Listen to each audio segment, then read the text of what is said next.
Hello guys, welcome to English Gutka. आज है S6 का यूनिट 2 का लेक्चर नंबर फर्स्ट। ठीक है, तो चलिए, उसका पहला टाइटल है strategies for teaching language skill listening and speaking. बोल रहा है ना कि अगर किसी भाषा को सीखने के लिए क्या क्या स्ट्रेटजी होना चाहिए, सुनने के लिए और बोलने के क्रम में क्या क्या स्ट्रेटजी होना चाहिए। ठीक है, तो इंट्रोडक्शन में कुछ खास नहीं है, तो चलिए हम डायरेक्ट पॉइंट पे आते हैं। मेन है ना कि ये किस चीज़ पे महत्व देता है, तो स्किल ऑफ लैंग्वेज प्रोफिशिएंसी, मतलब लैंग्वेज में कैसे आपको दक्षता हो जाए, इसके स्किल पे ध्यान देता है। दूसरा लिसनिंग स्किल पे ध्यान देता है, सुनने वाले स्किल को सीखना है आपको। अगला है स्पीकिंग स्किल पे ध्यान देता है। अगला लिसनिंग स्किल को डिफाइन करेंगे इसमें। ठीक है, इसमें क्या क्या डिफाइन करेंगे। और दूसरा है कैरेक्टरिस्टिक्स ऑफ गुड लिसनर, मतलब एक अच्छा लिसनर, जो सुनने वाला अच्छा व्यक्ति है, उसका क्या क्या उसमें गुण होता है उसके बारे में सुनेंगे, देखेंगे। ठीक है, अगला है developing good listening skill among children.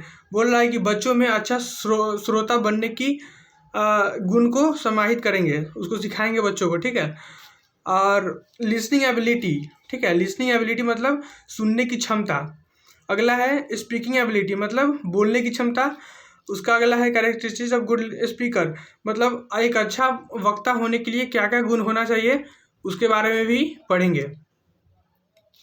ठीक है, और इसी क्रम में हम सिलेबल, स्ट्रेस, रिद्म, इनोटेशन। देखिए ये सब ना इंग्लिश में जब बोलते हैं हम, तो सिलेबल, स्ट्रेस, रिद्म, इनोटेशन ये सब होता है ना, टूल है एक तरह से। कहने का मतलब कि भाषा को सजाने वाला काम करता है ये सब। जब कहाँ पे रुकना है, कहाँ पे पोस्ट ऑफिस है, कहाँ पे कॉमा है, तो ये सब देख के ना मतलब सीखा जाता है कब कहाँ किसका इस्तेमाल करना है। ये सब सीखना ही एक अच्छा प्रवक्ता का काम है। अगला है, अगर ये सब कर लेंगे तो क्या होगा, एक जो लर्नर होगा, मतलब जिसको भाषा सीखना है ना, वो अच्छे से इंग्लिश को बोल पाएगा। उसके अगले सेक्शन में है सेक्शन ए, लिसनिंग स्किल, मतलब जब हम सुनते हैं, श्रवण स्किल, श्रवण विद्या में कैसे हम महारत हासिल कर सकते हैं, इस पर चर्चा करेंगे। ठीक है, listening skill is one of the most important language skill. बोल रहा है कि मतलब जो सुनने का स्किल है ना, वो एक बहुत ही महत्वपूर्ण है। कैसे महत्वपूर्ण है, तो ध्यान से सुनिए। हम बहुत सारे आवाज़ को सुनते हैं। ठीक है, हमारे जैसे हम अगर मान लो लाइब्रेरी में पढ़ने गए, ठीक, तो बहुत सारा आवाज़ आते रहता है। ठीक है, लेकिन क्या हम सारे आवाज़ों को ध्यान देते हैं, तो इसका आंसर है नहीं। हम सारे आवाज़ों पर ध्यान नहीं देते। आवाज़ तो बहुत बजता है, लेकिन हम बस उन आवाज़ों पर ही ध्यान देते हैं जिसको हम कभी सुने रहते हैं, या फिर जिसको हमारा दिमाग कभी सुना रहता है। ठीक है, नहीं तो जैसे मान लो कि हमेशा गाड़ी का हॉर्न बजते रहता है, लेकिन हम जानते हैं कि गाड़ी का हॉर्न से हमें कोई मतलब है नहीं, इसलिए हम ध्यान नहीं देते हैं। लेकिन जैसे ही अगर उसी में मेरा नाम कोई बोल दे, तो फटाक से मेरा दिमाग खुलता है, अरे मेरा कोई नाम ले रहा है, क्या हुआ। तो हमारे दिमाग को हम इंस्ट्रक्शन दे रखे हैं ना कि कोई मेरा नाम बोलेगा तो हमको देखना है। तो यही चीज़ होता है कि हमको पता है कि क्या सुनना है क्या नहीं सुनना है। तो ये एक अच्छा श्रोता का गुण होता है। ठीक है, साउंड रिकॉग्निशन, मतलब कि साउंड को रिकॉग्नाइज करना, मतलब पहचानना। बच्चा जो होता है ना, इमिटेट करता है। ठीक है, साउंड को पहचानता है। ये फर्स्ट स्टेप है। सबसे पहला स्टेप क्या है कि बच्चा साउंड को इमिटेट करेगा। ठीक है, दूसरा स्टेप क्या है, before a learner can understand meaning of the word or a construction, before he can speak it, he must be able to hear it. बोल रहा है ना कि देखो, एक बच्चा को मतलब हम चाहते हैं कि एक बच्चा भाषा को बोल पाए। ठीक है, तो यह बहुत ज़रूरी होता है कि वो पहले सुने, क्योंकि ये कहा गया है ना, बहुत बड़े बड़े साइंटिस्ट लोग ही कहे गए हैं कि एक अच्छा श्रोता ही अच्छा प्रवक्ता होता है। ठीक है, कि जो अच्छा सुनता है वही अच्छा बोलता भी है। तो इस चीज़ों को भी हमको ध्यान में रखना है। अगला है रिकॉग्नाइजिंग इंग्लिश स्पीच, मतलब अगर कोई इंग्लिश बोला हमें, ठीक है, तो उसको हमको रिकॉग्नाइज करना है, मतलब जानना है। तो कैसे उसको जानेंगे, ये भी एक अच्छा लिसनर का काम होता है। ठीक है, सबसे पहले तो आवाज़ जो बोला तो उसको रिकॉग्नाइज करता है। फिर क्या होता है, अलग अलग उससे मतलब आवाज़ों से उसकी तुलना करता है। ठीक है, उसके बाद क्या होता है, उसके शब्दों को वो समझता है। ठीक है, उसके बाद क्या होता है, फिर उसको समझने के बाद उसमें से मीनिंग निकालता है। ठीक है, और सबसे अंत में क्या होता है, जो बाद में वो नॉर्मल स्पीच की तरह उसको समझता है अपनी भाषा में। जैसे मान लो कि कोई मेरे सामने कोई इंग्लिश में कुछ बोल रहा है, ठीक है, अगर वही सेम भाषा अगर हम पहले कभी सुने हैं तो क्या करेंगे, पहले सुनेंगे, फिर दिमाग में समझेंगे कि अच्छा ये कभी हम वर्ड सुने हुए हैं क्या, ऐसा लगेगा हमको, फिर हम उसका मीनिंग सोचेंगे, अच्छा इस वर्ड का मीनिंग उस समय क्या था, और अभी के कॉन्टेक्स्ट से उसको जोड़ने का कोशिश करेंगे, जो अभी जो सुने हैं उसको जोड़ने का कोशिश करेंगे, ठीक है। तो यही है एक अच्छा श्रोता का गुण, ठीक है। स्टेजेज ऑफ लिसनिंग, देखो सुनने का क्या क्या स्टेज है, मतलब होता है ना क्रम, किसी क्रम में हम सुनते हैं तो वो सुनने के क्रम में क्या क्या पहले कौन आता है, फिर उसके बाद क्या आता है, उसके बारे में सुनेंगे, ठीक है।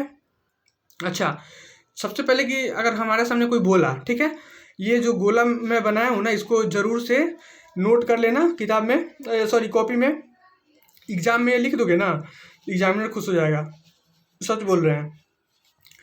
3 स्टेजेज ऑफ लिसनिंग एक्टिविटी, मतलब जो सुनने का एक्टिविटी का है ना, उसका 3 स्टेज है, ठीक है।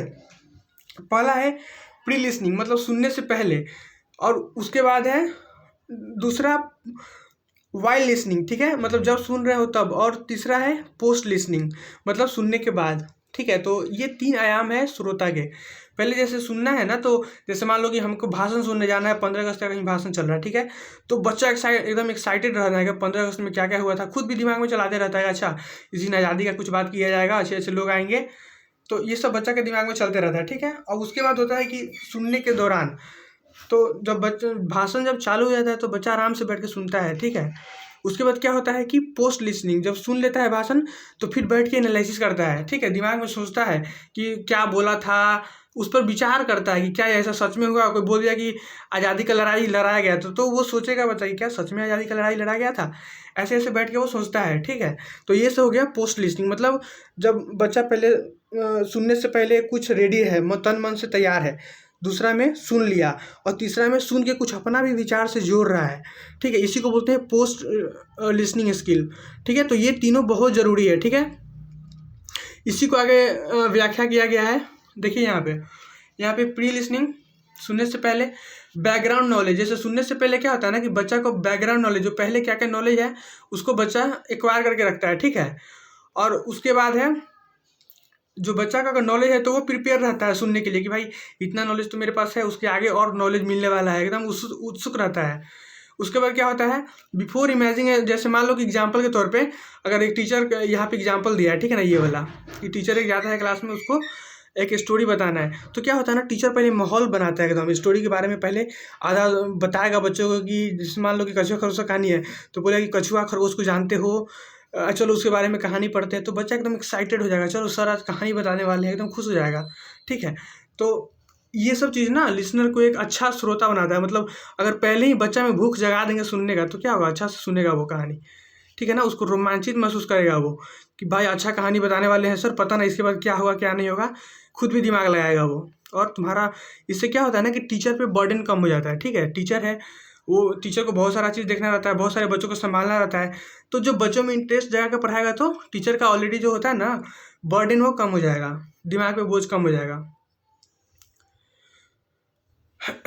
अब इस क्रम में जैसे मान लो कि अच्छा एक बच्चों को अच्छे से सुनाना है कहानी, तो इसके क्रम में टीचर को क्या करना होगा, सबसे पहले होगा ना कि मोटिवेशन देना होगा, अच्छा मतलब बोलना होगा कि तुम्हें सुनने से ये फ़ायदा है, आराम से रहो, एक दो बच्चा का एग्जांपल भी दे देंगे से ऐसा ऐसा बच्चा सुना था तो उसका ये फ़ायदा हुआ था, ठीक है। तो बच्चा को पहले मोटिवेट करेंगे, ठीक है ना।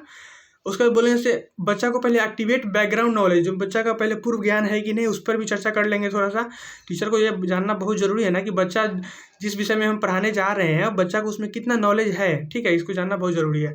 तो बच्चा पहले टीचर वो काम करेगा, पहले वो नॉलेज को हासिल करेगा कि बच्चा जान रहा है कि नहीं। उसके बाद क्या होगा, जितना बच्चा जान रहा है ना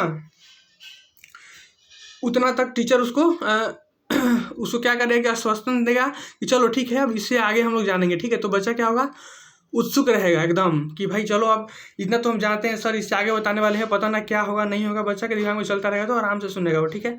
ये सब करोगे ना तो हेल्प इमिटेट द एनेक्जिटी, इस सबसे क्या होता है ना टीचर का जो एनेक्जिटी होता है जैसे उदासीपन या फिर थक जाता है पढ़ाते पढ़ाते, ये सब दूर हो जाता है, ठीक है ना। बच्चा भी खुश रहता है एकदम। लिसनिंग और लिसन के दौरान क्या करना है, ये सब था ना कि लिसन के पहले कुछ सुनाने के पहले बच्चा को तैयार किए हैं हम, ठीक है ना, उसका नॉलेज जान के, उसके बारे में कुछ बता के, उत्सुकता बढ़ा के, तो ये सब ना सुनने से पहले हम काम किए। अब क्या है, सुनने के जब सुनेंगे तब क्या होगा, ठीक है। तो इंटरेक्टिव स्टेज होना चाहिए, एकदम बातचीत करके समझाना है, ठीक है ना। ऐसा नहीं कि बस बोले जा रहे हैं टीचर के, तो बच्चा इंटरेस्ट नहीं लेता है ना। बच्चा से भी एक दो सवाल पूछो, जब कहानी सुना रहे हो तो बीच बीच में क्वेश्चन करो, क्या ये सही है, ऐसे हुआ था ना, बताओ इसके बाद क्या होगा। इसे बच्चा से पूछो कि भाई इसके आगे तुम लोग क्या सोच रहे हो। बारी बारी से बच्चों से बीच बीच में चर्चा भी करते रहो, तो इससे क्या होता है ना कि बच्चा उत्सुक रहता है, एकदम केयरफुली सुनेगा। नहीं तो अगर खाली लेक्चर मारेंगे खड़ा होकर तो क्या होगा, वो बच्चा नींद मारेगा बस, और बस खिचड़ी खाने का इंतजार करेगा यही होता है। अब जब जब पढ़ाने के समय में ना क्या करना है कि हमको ना बोर्ड पे भी लिखना है बहुत सारा चीज़, ठीक है। जैसे बोल रहा है कि संबंधित कहानी लिखना है, उस पर वोकैबुलरी लिखना है कुछ, ठीक है ना, जो तुमको कुछ कुछ मेन मेन वर्ड लग रहा है उसे भी लिख सकते हो, ठीक है। अच्छा, लिसनिंग अ जिस्ट, जैसे मान लो कि 3 तरह का सुनने का तरीका होता है, ठीक है। एक होता है कि सुन लिए और मेन आइडिया, मतलब उसमें मोटा मोटी ज्ञान ले लिए कि हाँ भाई क्या है।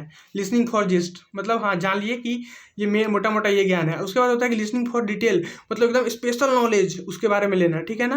और तीसरा है मेकिंग इंटरफेरेंस, कहने का मतलब है कि जब हम नॉलेज ले लिए ना तो उसको अपने नॉलेज से जोड़ के कुछ कुछ इन्फॉर्मेशन निकालेंगे, ठीक है ना। जो जैसे मान लो कोई कहानी सुना दिए, ठीक है, तो अब बच्चा क्या करेगा, इंटरफेरेंस करेगा। अब कहानी के आगे वो इमेजिन करता है दिमाग में, ठीक है।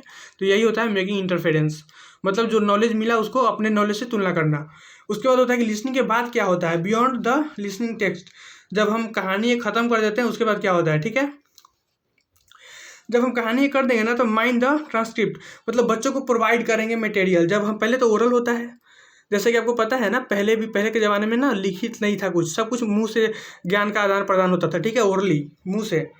तो उस तरीके से हम बच्चे को तो पहले ओरली कहानी तो सुना दिए, ठीक है ना। अब क्या करना है, उनको स्क्रिप्ट देना है, ट्रांसक्रिप्ट, मतलब लिखा हुआ चीज़ देंगे उसको, ताकि बच्चा अब खुद से पढ़ के समझेगा। तो क्या हुआ ना कि जब कहानी पढ़ते समय कोई अगर छूट गया हो वर्ड, या जो वो ध्यान नहीं दे पाया हो, तो फिर से जब वो बच्चा पढ़ेगा ना तो लिंक करेगा। तो इसका ये सेकेंड स्टेज है लर्निंग का, ये बहुत अच्छा से उसको समझ में आएगा कहानी, जब इतना वो समझेगा तो, ठीक है। अंडरस्टैंड वर्ड और फ्रेज, मतलब वर्ड और फ्रेज को भी समझेगा बच्चा। समझ में आया। चलिए आगे है, सेटिंग है स्पीकिंग टास्क। कह रहा है कि जब अगर तुम एक जब पूरा पढ़ा दिया ना तो एक स्पीकिंग टास्क रखो, मतलब अब बच्चा बोलना सीखेगा। मतलब तुम कहानी तो कर दिए, इंग्लिश में नरेट कर दिया, सब कुछ बता दिए, अब इंटरेक्शन भी कर दिया हो, तो अब ना एग्जाम लो। कहने का मतलब ये एक ड्रिल प्रैक्टिस है ये, ठीक है ना। उसमें क्या होगा, रोल प्ले होगा, नाटक वाटक करवाया जाएगा कुछ, जिसमें बच्चे आपस में बातचीत करके कुछ सीखेंगे, ठीक है। तो ये चीज़ें हैं।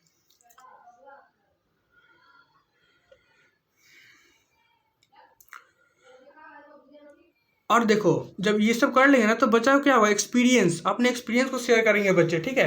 एक दूसरे से एक्सपीरियंस का शेयर, आदान प्रदान करना। जब बच्चे ये करके सीखेंगे तो उनका एक्सपीरियंस हो जाएगा। अब ये कभी भूल ही नहीं सकते हैं, ठीक है। बोल रहा है listening is important activity among all language skill. बोल रहा है कि लैंग्वेज में होता है ना LSRW, लीडिंग सॉरी क्या होता है, लिसनिंग, स्पीकिंग, रीडिंग, राइटिंग। तो उसमें ना लिसनिंग जो है सबसे मेन है। सबसे पहले बच्चा सुनेगा कोई भी लैंग्वेज को। जैसे हम भी पैदा होते हैं तो ऐसा थोड़ी है पेट से हम लोग सब कुछ जानते हैं, नहीं। यहाँ पे पृथ्वी पर आते हैं तब पहले सुनते हैं बातों को, फिर बबलिंग करते हैं, बोलने की कोशिश करते हैं। बाद में जब धीरे धीरे क्या होता है ना, हम लोग लैंग्वेज सीख लेते हैं, ठीक है। तो ये सब चीज़ें हैं। अब है ना, बता रहा है कैरेक्टरिस्टिक्स ऑफ गुड लिसनर, मतलब एक अच्छा श्रोता का कैरेक्टरिस्टिक्स हम पहले भी डिस्कस कर चुके हैं और यहाँ पर भी दिया हुआ है, ठीक है ना। केयरफुली विथ कंसंट्रेशन, जब वो सुनेगा ना तो बहुत ध्यान से सुनेगा, एकदम कंसंट्रेशन, एकाग्रता के साथ सुनेगा, ठीक है। और सुनने के दौरान ही वो रिलेशन जोड़ते, अपने वर्ड सेंटेंस से रिलेशन बनाते रहता है, रिलेशनशिप निकालते रहता है, ठीक है। जैसे एक मान लो एक साधारण बच्चा है तो क्या करेगा, कोई बच्चा होता है क्लास में बैठ के, बस उसको कथा कहानी सुनने से मतलब है, ठीक है। लेकिन कोई होता है ना जो बैठ के उसका सेंटेंस, तो कोई बच्चा है कि जो सुनेगा कहानी और उसके साथ मीनिंग को, रिलेशन भी जोड़ेगा, मतलब पहले जो उसका पूर्व ज्ञान है उसके साथ उसको जोड़ने का प्रैक्टिस करेगा, ठीक है। उसके बाद है कि positive state of mind while listening, मतलब बोलेगा ना कि जब वो सुन रहा होगा तो उसका दिमाग ना हमेशा सकारात्मक सोच से भरा हुआ रहता है और वो कंप्रीहेंशन करता है, मतलब खुद के अंदर कुछ ना कुछ मंथन करते रहता है वो, ठीक है। और प्रीवियस नॉलेज के साथ वो जोड़ते रहता है, जो भी सुनता है उसको प्रीवियस नॉलेज से जोड़ते रहता है, ठीक है। अगला है पेइंग अटेंशन, मतलब वो या तो तुम बोलोगे ना, जब टीचर पढ़ाते रहता है तो क्या होता है, वर्बल और नॉन वर्बल बात होता है। कहने का मतलब कुछ बोलता भी है कुछ बिना बोले इशारों से समझा देता है। तो बच्चा होता है ना जो तेज बच्चा, वो दोनों पर ध्यान देता है, ठीक है, वर्बल पर भी और नॉन वर्बल पर भी, मतलब सुनने वाले पर भी और बिना मतलब बोलने वाले चीज़ पे भी और बिना बोलने वाले पे भी ध्यान देता है। अगला है use of effective gesture while listening, मतलब सुनने के क्रम में अच्छा गेस्चर, कहने का मतलब कि एकदम बढ़िया से बैठ के सुनेगा वो, ठीक है, दिमाग शांत रख के। अवॉइड द लिसनिंग बैरियर, कहने का मतलब कि वो भले ही कितना भी आवाज़ अगल बगल का कितना भ्राम भ्रूम क्यों ना कुछ पटाखा क्यों ना छूटे, लेकिन वो बस कहानी पर ध्यान देगा। ये एक अच्छा लिसनर का गुण है, ठीक है। वो किसी भी हाल में सुनेगा अच्छे से बैठ के, ठीक है। और जब स्पीच कंप्लीट हो जाएगा तब वो क्या करेगा, पोस्ट लिसनिंग एक्टिविटी करेगा, मतलब जो वो सुनेगा ना तो अब एनालिसिस करेगा वो खुद से बैठ के जितना भी सुना है, ठीक है। अब बोल रहा है कि लर्नर को कैसा होना चाहिए, ठीक है। लर्नर आइडेंटिफाई साउंड को करता है, मतलब पहले साउंड को पहचानता है, उसके बाद रिकॉग्नाइज करता है, अब वर्ड को, पिक्चर को, स्पेलिंग को, सबको जानने की कोशिश करता है। उसके बाद स्ट्रक्चर को फॉलो करेगा, होता है ना स्ट्रक्चर, किस स्ट्रक्चर में बोला जा रहा है उसको फॉलो करेगा, उसके बाद मतलब उसको फॉलो करेगा, कहने का मतलब कि उसको अनुकरण करेगा, ठीक है। उसके बाद इमोशन ऑफ स्पीकर, मतलब स्पीकर किस हाल में बोला, स्पीकर का इमोशन भी जानने की कोशिश करता है जो अच्छा श्रोता होता है, ठीक है। और उसके बाद कॉम्प्रीहेंड करेगा, कहने का मतलब जो सुना ना उसको दिमाग में उसको खुद के तराजू पे तौलेगा वो पहले कि सर क्या बोले हैं और उसके दिमाग में क्या चला, उस पर दोनों को तुलना करेगा वो, ठीक है। और अलग अलग कंटेक्स्ट में जो जो शब्द बोला गया है ना उसके बीच में तुलना करेगा और जानेगा, ठीक है ना, होमोफोनिक और होमोनिमिक। देखो होमोफोनिक और होमोनिमिक होता है ना, जैसे फोन पे क्या करते हैं, बात करते हैं तो एक जैसा आवाज़ सुनना, जैसे अगर मान लो कोई वर्ड है जो एक जैसा सुनने में आ रहा है, ठीक है, तो उसको होमोफोनिक बोलते हैं। होमोनिमिक मतलब जो एक जैसा जिसको उच्चारण हो, ठीक है ना, जैसे होमोनिम्स होता है जिसका, तो यही होता है ना कि होमोफोन मतलब जिसका साउंड एक जैसा हो, होमोनिम्स मतलब जिसका स्पेलिंग एक जैसा हो, ठीक है। तो उसमें दोनों में फिर अंतर करता है वो। ये सब आप लोग ना एक एक्टिविटी कराया गया है क्लास में, उस सब का है, इस पर टाइम वेस्ट नहीं करना है, ये सब कुछ करना है। हाँ ये है कि आप जब आंसर लिखोगे ना डीएलएड में तो उसका, हाँ इसका एग्जांपल दे सकते हो कि हाँ मान लो कोई XYZ टीचर है तो क्लास में कुछ एक्टिविटी किया, तो खुद से बनावटी स्टोरी भी लिख सकते हो, जब कुछ नहीं आए तो उसको स्टोरी का एक एग्जाम्पल डाल देना, ठीक है ना। अगला है स्पीकिंग स्किल, मतलब बोलने का स्किल क्या होता है, ठीक है। तो ये नेचुरल स्किल है, पहला नेचुरल स्किल है, ठीक है ना। जैसे बच्चा, जैसे तुम सुन रहे थे तो ये तो भाई सुन ही रहे थे तुम, ठीक है, लेकिन अब जो बोलना है ना नेचुरल है, तुम पहला बोलोगे, प्राकृतिक रूप से तुम बोलना सीखोगे पहले बार में, ठीक है। स्पीकिंग इज प्रोडक्टिव, ये प्रोडक्टिव स्किल है, कहने का मतलब तुम जब सुन रहे थे तो उसमें तुम्हारा कोई एक्टिव रोल नहीं था, तुम बस आराम से बैठ के सुन रहे, लेकिन ये प्रोडक्टिव है, कहने का मतलब जब तुम सुने हो तो बोल रहे हो तो इसमें तुम्हारा फायदा है, प्रोडक्टिव है तुम्हारे लिए, ठीक है। Appropriate articulation of vocal organ produce meaningful contextual sound, बोल रहा है ना कि अब जब बच्चा बोलने का शुरू करेगा ना तो बैबलिंग करता है पहले, बैबलिंग, तो यहाँ देखो बैबलिंग है, तो बैबलिंग का मतलब होता है ना कि वो अपने जो भी बोलने के क्रम में जो भी ऑर्गन, उसका शरीर का जो ग्रंथि जो ये ऑर्गन होता है वो सब जो प्रिपेयर होता है, तैयार होता है बोलने के लिए, ठीक है ना। तो बैबलिंग से ही शुरू होता है वो, जब बच्चा बैबलिंग करेगा तो ये सब जितना भी शरीर का जो ऑर्गन सब है उसको तैयार करता है वो बोलने के लिए। मीनिंग एंड कंटेक्सचुअल साउंड, कहने का मतलब कि मीनिंग और कंटेक्स्ट, किस संदर्भ में कौन सा बात बोलना है और उसका मतलब क्या है, उसको वो बच्चा जानता है तभी बोल पाता है। कैन बोल रहा है ना कि जब वो ये सब चीज़ जानेगा तो एक अच्छे पर्पस, एक अच्छे उद्देश्य के लिए बोल पाएगा, ठीक है। जब हम किसी चीज़ को जानेंगे तभी ना बोल पाएंगे, बिना जाने क्या बोलेंगे। प्राइमरी एक्सरसाइज है ना कि पहला जो हमारा काम है कि वोकल ऑर्गन जो भी बोलने में हमारे जैसे मुंह हो गया, गला हो गया, उस सबको हम रेडी करते हैं पहले, ठीक है ना। जैसे गाने से पहले होता है ना, सिंगर क्या करता है, आलाप लेके नहीं होता है जो, उसको आलाप लेके अपने गला को ठीक करता है, तो वैसे ही बच्चा बैबलिंग के माध्यम से बोलने का प्रैक्टिस करेगा, ठीक है। अब बोल रहा है कि लैंग्वेज इज प्राइमरी स्पीच, कहने का मतलब कि लैंग्वेज है ना प्राइमरी, पहले स्पीच ही था, कहने का मतलब बाद में लिखने का गुण है, पहले तो बोलकर ही सीखते थे लोग, ठीक है। जब पहले ऐसा होता है ना कि पहले हम बोलना सीखते हैं हिंदी, तभी ना हम सरकारी स्कूल में जाके चाहे कहीं स्कूल में जाके हिंदी सीखते हैं फिर लिखना, ठीक है। तो पुराने ज़माने में पहले लोग बोल बोल के ज्ञान ट्रांसफर करते थे एक दूसरे को, ठीक है ना, बाद में इसको लिख कर ज्ञान को ट्रांसफर करने जाने लगा। और देखो बोलना क्यों ज़रूरी है, तो बोलने का महत्व ये है ना कि हम बोलकर अपना जो ज्ञान है किसी और के साथ शेयर करते हैं, अपना जो नॉलेज है किसी को बताते हैं, या फिर मेरे मन में जो दुख है सुख है उसको क्या कर सकते हैं, बोल कर बता सकते हैं, ठीक है ना। अपने समाज में जो हमारा रिलेशन है उसको स्थापित कर सकते हैं, उसको मेंटेन कर सकते हैं। अगला बोल रहा है ना, इंग्लिश जो है ना serve as a valuable link language. कह रहा है कि इंग्लिश का महत्व इतना ज़्यादा है ना कि ये दूसरे लैंग्वेज के साथ जोड़ने का महत्व करता है। जैसे मान लो कि तुम इंग्लिश जानते हो ना, तो तुम अमेरिका भी जा सकते हो, यूरोप में भी जा सकते हो, चाइना में जा सकते हो, इंडिया में जा सकते हो। तो समझ लो इंग्लिश जो है वो सब लगभग सब भाषाओं को जोड़ने का काम करता है, इसलिए इंग्लिश इतना महत्वपूर्ण है। ठीक है, अब ये होता है ना, it becomes an appealing task for English teacher to develop proficiency in English. बोल रहा है कि यह एक तो हमारा सेकंड लैंग्वेज है, ठीक है, और ऊपर से इतना सारा मुश्किल है, इसका प्रोनाउंसिएशन अलग है, बच्चा इस चीज़ को जानता नहीं है, तो बच्चा को थोड़ा सा टीचर को मैनेज करने में दिक्कत होता है क्लास को, ठीक है ना। इसलिए बोल रहा है कि इंग्लिश टीचर के लिए क्या होता है, प्रोफिशिएंसी इन इंग्लिश करना, मतलब बच्चों के लिए दक्षता कर देना इंग्लिश में बहुत टफ काम है ये, ठीक है ना।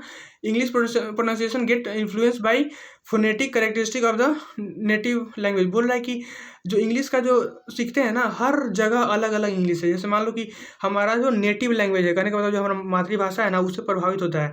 जैसे हम भारत में बोलते हैं ना जो इंग्लिश, वो हमारे भाषा से प्रभावित है, ठीक है, और जो यूरोप वाले लोग बोलते हैं ना, वो उनके भाषा से प्रभावित है। चाइना वाले जो इंग्लिश बोलते हैं वो उनके भाषा से प्रभावित है। समझ में आ रहा है? तो ये भी बोल रहा है कि अलग अलग इंग्लिश सब जगह प्रभावित है, स्थानीय भाषा से प्रभावित है इंग्लिश, और इसी कारण प्रोनाउंसिएशन उसका इंग्लिश का टफ हो जाता है। ठीक है, तो यहीं पे लेक्चर को आज शुरू करते हैं। ये यूनिट 2 का फैक्ट्स फर्स्ट लेक्चर है, ठीक है ना, तो इसको अच्छे से समझिए। देखिए, आपको पहला जो 4 वीडियो डाला है उसमें रिसोल्यूशन स्क्रीन का मतलब शायद दिख नहीं रहा होगा, फ्रेश हमको भी लग रहा है।